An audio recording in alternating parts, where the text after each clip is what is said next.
Ислам Накастхоев, инвалид первой группы, обратился с вопросом о возможности получения им путевки на санаторно-курортное лечение. Как пояснили в территориальном отделении Фонда социального страхования, заявитель состоит в списках на получение указанной услуги, и ведомство готово ее оказать в установленные сроки. Единственное, необходимо обновить соответствующую медицинскую документацию. По рекомендации руководителя региона на время сбора требуемых справок к Исламу Гадуевичу будет прикреплен сотрудник Фонда социального страхования по республике для оказания поддержки в подготовке процессов, предваряющих выезд на отдых и лечение. По итогам заявителю и сопровождающему его лицу предоставят путевку в одну из северокавказских курортных учреждений.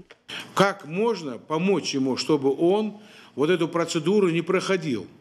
Представь его, даже сопровождающий Волож, в больнице, поликлиник,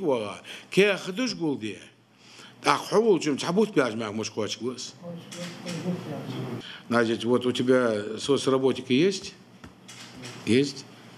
У него есть в районе Малгобекском соцработник? Есть. Вот ты имеешь право закрепить за ним соцработника? А на время можешь закрепить его? Можешь. Вот ты сделаешь это. Вот, запишите. Объяснить,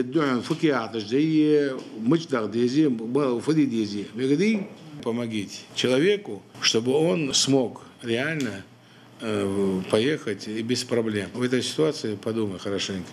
Камди Мухаммад. Житель Кантышева Иса Гиреев поднял вопрос строительства дорожного полотна на одной из улиц родного сельского поселения. В ответ на обращение Махмуд Али Калиматов дал указание ответственным лицам осуществить в течение первой половины лета на указанной территории укладку песчано-гравийной смеси и рассмотреть на муниципальном уровне возможность асфальтирования данного участка в зависимости от приоритетности и строительства внутренних дорог. У вас есть там проект? Когда вы собираетесь ее делать? Ну, в текущем году июль мы планируем. Давай договоримся, что эту дорогу, вот глава сидит, что июля, я думаю, до сентября 1-го завершится. Так я думаю.